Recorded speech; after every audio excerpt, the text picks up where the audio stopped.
Hey Hatchlings, it's DragonFeather and welcome back to the channel. On today's episode, I have a very special video for you guys that I have been wanting to make for quite some time now. I've always been nervous to make this video, but I've been recently really encouraged by members in the Hatchling clan to finally make these videos again, and I wanted to talk to you guys today about how I discovered I was DragonKin, and a little bit more on Otherkin and Therians. Now, I know a lot of people think that Otherkin and Therians are just these people who live in a fantasy land, for lack of a better word, and I'm here to tell you that that's very inaccurate. That is a very ignorant assumption, especially if you don't know what Otherkin and Therians are. For those of you who do not know, Therians are people who believe they have the spirit of an animal, and Otherkin are people who believe they have a spirit of a mythical creature. I personally believe I have the spirit of a dragon, and I know a lot of people don't really believe in this, and that's totally okay. You are totally entitled to your beliefs and your opinions, just like I'm entitled to my beliefs and my opinions. I'm merely here to share my experience with you, and I want to shed some light on this community because we get a lot of hate and we get a lot of bad publicity, and I just want to be a positive force for this community. Journey of mine has taken so many years to discover that I have the soul of a dragon, and I wanted to share that journey with you today. So if you do not believe in Otherkin or Therians, that is okay. If it's not for you, that's cool, like, go watch another video. That being said, let's get going on to the story. So it started when I was a child. I have always had a very strong connection to dragons and the mythical world, or like the mythical realm with mythical creatures. And when I was a young girl, I would always play with my make-believe friends, or like my imaginary friends, who I later discovered to be my dragon guardians. I have always had a very strong connection to these beings, and when I was a little girl I would play with them like in my backyard or through the house, or when I went to the pool, or when I went to the park. Like, I would always play with these beings and I would pretend I would be a dragon, and that was just me as a child, and that was just me exploring the magical wonder of this world, and that's how my connection with the dragons really started. I was always very naturally connected to like the magical world as well, especially mythical creatures, obviously more specifically dragons, but I always had a keen sense for the mythical creatures like mermaids and fairies and unicorns and all of that stuff, and the mythology behind them always fascinated me so much, and I would just fill my brain with as much as I could learn, mostly about dragons obviously. Dragons are like top dog for me, but I've always had a very strong connection to the other worlds, and I've always had a very strong connection to dragonkind and to the realms in which they exist in. And so along my journey, I discovered that I wasn't really all about Mormonism, because I was raised Mormon, and it just wasn't for me. And just like witchcraft isn't for everybody, like Mormonism just wasn't the path for me. And so I was atheist for a while, and then I decided to be agnostic, and then I was like, fuck it, the only thing I believe in is Mother Earth and Father Sky. And then I discovered Wicca and witchcraft, and I started delving into this path and practice, and through my experience, I discovered Therians and Otherkin, and I made a video on it a very long time ago, but please keep in mind I made that video before I was aware of what it really was. I was just relaying information. I wanted to kind of redo videos because I was so young when I made that video, and I am so much older now and so much more experienced, and I have so much more knowledge to share with you guys and such a different perspective on the whole thing that I really want to like come at you with like an adult perspective now, because I was so young back then. And like my journey to discovering Therians and Otherkin, I didn't consider myself one at first at all. I was like, nah, this isn't for me, but this is really cool.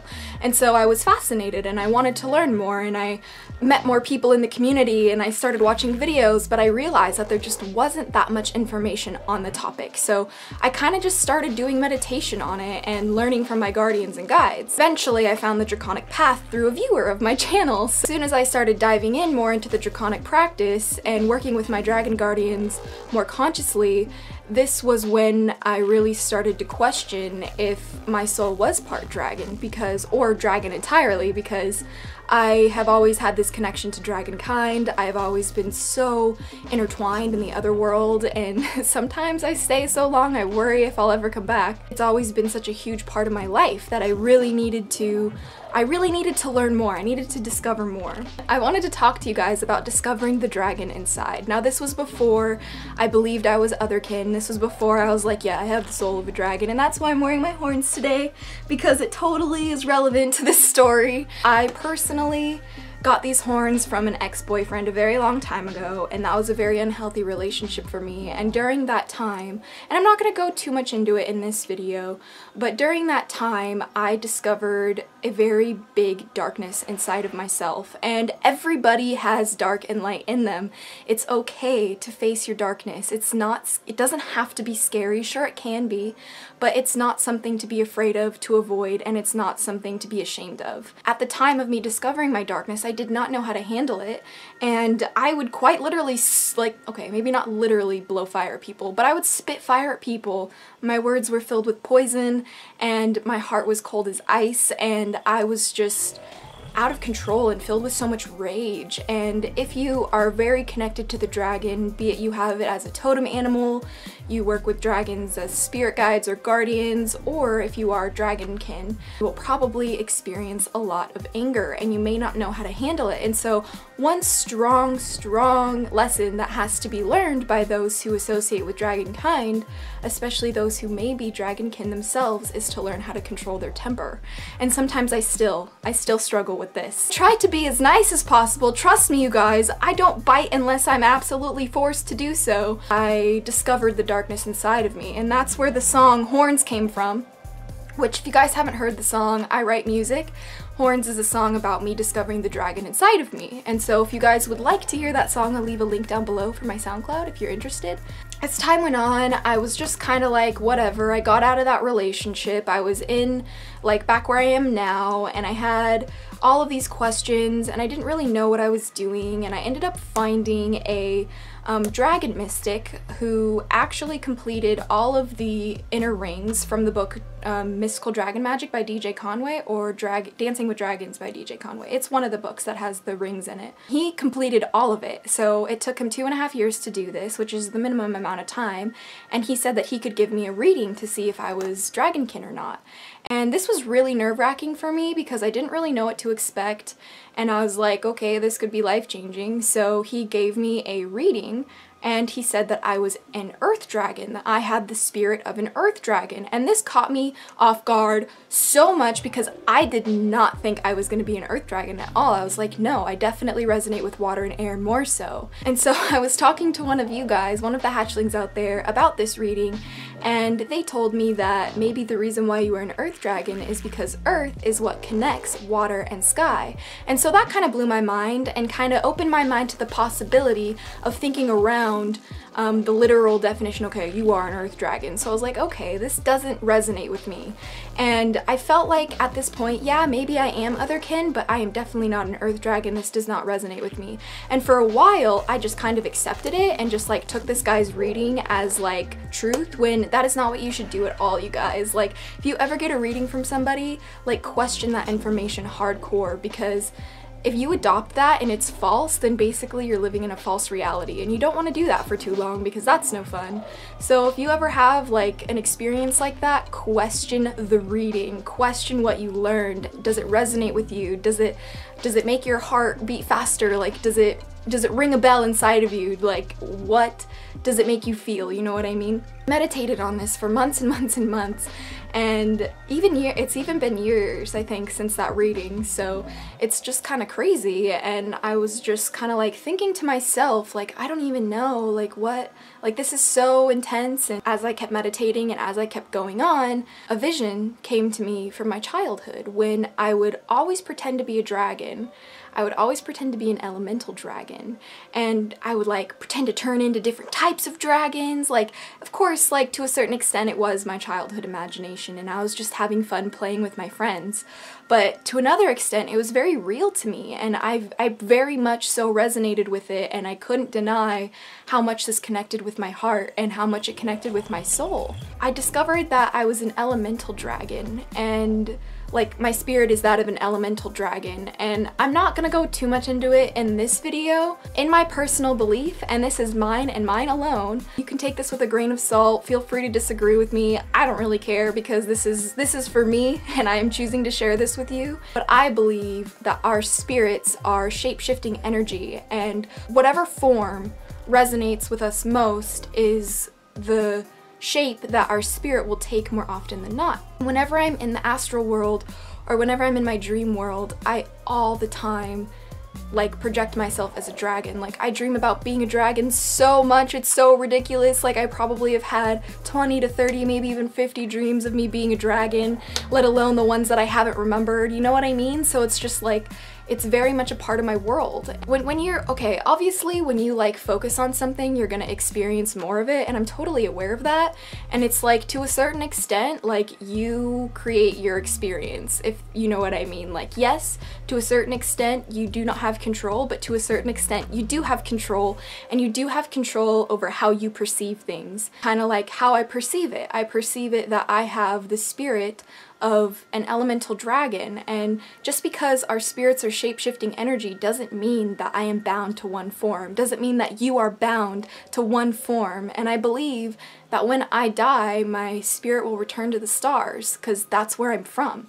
I honestly kind of think dragons are aliens, but that's also a video for another time. As I came to this conclusion, I did more and more meditation on it, and I kind of discovered that my purpose here on Earth is to bring love, light, and magic back to the world. I feel like my YouTube channel is probably the greatest asset I have in completing that life purpose, and I feel like it's just so important to challenge ourselves to believe and to open our minds to things that maybe we never would have before. And it's totally okay to explore new belief systems and to explore new ideas, and it's so rewarding. Even if you don't believe in it yourself, even if you think it's ridiculous, you can still learn so much from different things. When I decided to open myself to the possibility of being DragonKin, I learned so much more about myself than I ever realized I could, and like that's kind of like why I'm Azura DragonFeather. Like I picked that name for myself intuitively so long ago, like in like 2012 I believe, or like 2011. I have done so much work into this. Like I didn't just choose to be Otherkin, and that's like the biggest reason why I'm making this video, is because some people do it for a trend, and it's very important to realize that some people are just like, yeah, I'm a wolf, yeah, I'm a dragon, you know what I mean? But for me it was never like that. For me it was like this whole year to 2 year, possibly 3 year process of me questioning myself almost daily. I felt like I was losing my identity and I didn't know who I was, and that's what I was trying to figure out. And ever since that I came to terms with the fact that I am DragonKin, I have never looked back, and it feels like real to me. And that's why I wanted to make this video, is because not all Otherkin, not all Therians are crazy people. Like not all of us have mental disorders, or not all of us can't function in society. Like we very much are real human beings. We are just as valid as the next person, and just because you may not believe in it doesn't invalidate our beliefs. It doesn't change who we are. And just because people don't understand, like, doesn't mean the end of the world for the people who are Otherkin or Therians. Like, I know that a lot of people laugh at me when I tell them that I believe I have the soul of a dragon, and that's okay. Like, I don't believe in it for you. I believe in it for me, and it's for me alone, and it has nothing to do with you. And my connection to myself has nothing to do with you. And the only reason why I make these videos is because I choose to share my life with you, and I choose to share my experience with you in hopes that I can help you learn and inspire you to maybe discover a part of yourself that you didn't know existed. And that's why I make these videos, and that's why I'm here, and that's why I wanted to share this story with you today. So that is a story of how I discovered I was DragonKin. And if you guys have any questions about Therians or Otherkin, specifically DragonKin, please leave a comment in the comment section below, and let me know if you want to see any more videos like this in the future, what topics you want me to talk about. I know I didn't really cover shifting in this video, But I have experienced that. Maybe I can make a video on that. But yeah, I just wanted to give a special thanks to all the people in the Hatchling clan who have been so supportive of this. Like, I have wanted to make this video for so long, but I must say I've been nervous to come out of my shell because I know that there's a lot of people who don't believe in this, and there's a lot of people who think it's just mumbo jumbo and just a bunch of bullshit, but it's like, that doesn't matter. The only thing that matters is how you feel about you, and if people don't understand that you may be Therian or Otherkin, then fuck them. Who needs them? Like, their opinions do not matter. The only one that matters is how you feel about you. So I hope you guys enjoyed this video. Thank you guys so much for choosing to spend some of your day with me today. It really means the world to me, and I know I say that so much, but really I don't think you realize how grateful I am. Like, words cannot express the sheer gratitude I embody for you guys. Like, it's ridiculous. So I just wanted to say thank you yet again. I hope you guys have a great day, sending you guys endless love and positive vibes always, but until next time, stay geeky, chica, and freaky! Little hatchlings, blessed be, and bye. Nothing can stop me now.